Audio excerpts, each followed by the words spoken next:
Oh my gosh, it's a tutorial. It's been a while. Hey, this is the tutorial on how to graffiti your existing tombstones, which, when I did last year, created quite a stir in the haunt community. But I think they look really good out in the graveyard. My graveyard is a post-apocalyptic. I'm talking like the year 2400, and the gangs are long dead. And when they were tagging this, society had broken down so bad they didn't care. There was no reverence for a cemetery. And I think that's what makes the cemetery look very gritty, urban, and scary. And so to do graffiti, it's simpler than you think. It's basically doodling. And when you doodle, you do it in layers. You just do an easy drawing. Looking at the little piece of paper I have there, draw something that you think is what a gang member would do. We're not being artists here. These were gangs that were marking their territory. So we'll have a primitive style, don't get too fancy, and just kind of sketch it out on your tombstone. And white is good or black, just something to at least get the image on there. And then come in with your second color. Here picked black. And you can just outline what you just did and call it good. Here, I thought it looked better that the white was showing a little bit, made it look a lot sharper. And you can also use another color, make it bigger here. So rain is pushed way back, so it's much wider. And you are starting to lose what's happening here, but don't worry, because you're going to come back with your third color, this time with black, as an outlining color to sharpen those up. Now with graffiti, when you're doing a name, some people get really fancy with every single letter, but it actually looks like a mess when you do that. Pick one letter to add your flair to it. So for this one, the N has the weird, wigginess to it. And it looks more gangy that way, if that's a term. But just kind of zoom and outline it away. You can also go back further with your outlining to create a canvas that, for here, tarot was on. And you can fill that in with whatever color. Kept the white here and then did the outlining again. And you're the only person that's going to stop yourself. I think I went a little too far with this one, but hey. You'll see in a second what I mean by too far. Okay, stop there. That looks great. Stop. Oh! Oh! What are you doing? Don't worry, though. It's fixable. This is a neat design. You want to, with your outlining, get ragged. Have some edges, some sharp kind of cutbacks in it. Because this is going to be a design that is going to have depth to it. And you'll see why these little cutbacks are important. So pretending that you're looking at it from above, where would you see the height of this symbol? And then draw like a shadow almost underneath it. And fill it in with black. Or whatever color you want. And for highlighting, just a sharp, fuzzy, white, a simple, fuzzy white line will give you some nice highlighting there and a dot.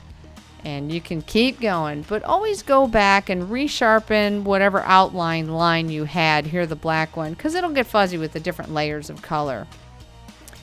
For fonts, this is just like, in high school when you used to doodle your name and then just add more and more to it because you're so flippin' bored from this science lecture. Same thing here. Just keep adding little nitinoids. If you got, borrow your girlfriend's pen for some purple, that's how it looks. Same thing with this graffiti. Here doing a two-tone purple just at the top of the letters. That comes out pretty cool. So just have at it. Have some fun. Speaking of fun, you can also make designs inside the letters. This one is making a stained glass kind of look, coming back in with different colors, just to kind of jazz it up. And then again, always resharpen that line that you've made.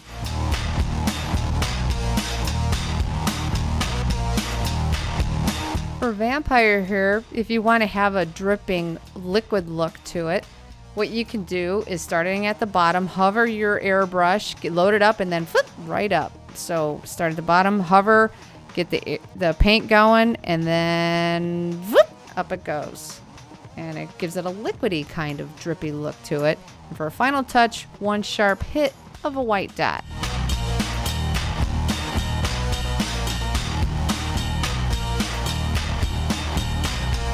All right, this is what got me in the most trouble. Don't do it, Tara. Don't.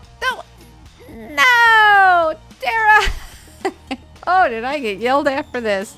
Here it is on tape. For this kind of graffiti, if you wanted to do something, this is a rose, just like a coloring book page. Just do the outline and then fill in the colors. This was as simple as you can get.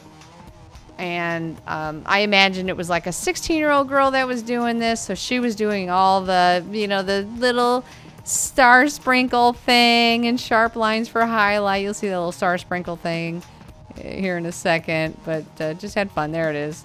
And then, okay, the best part. Gang after gang kept taking over the territories, and they'd re-tag your tags.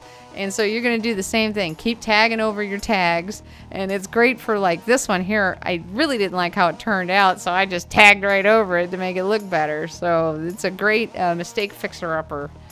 And here's all the tags over the tags. But notice that they're very vivid. They look fresh. So we need to tone that down. So what's the best way to tone it down? Yes, tea staining. And so doing some more layers of tea staining, and I'm going to show you here actually how I've been making my new color of tea stain. Different variations, but this is like one blop of black exterior paint, 2 blops of raw sienna paint, and 1 big blop of raw umber. And you can do different ratios of that, but what you end up with is a nice muddy color. So stir that up. And then add a couple of drops of dishwashing liquid soap. What that does is help it break up the surface tension of the water or your tea stain, and it'll get into your cracks more on the tombstone. And here's that color you kind of end up with. So it's kind of black, kind of brown. I like it. It leaves a nice muddy texture. And I also tape this to show my tea staining technique. I see all kinds of different ones. What I imagine is it's like pollution from the sky, and so it'll be darker on the horizontal surfaces, and then the vertical surfaces will have all of these drips and drabs on there.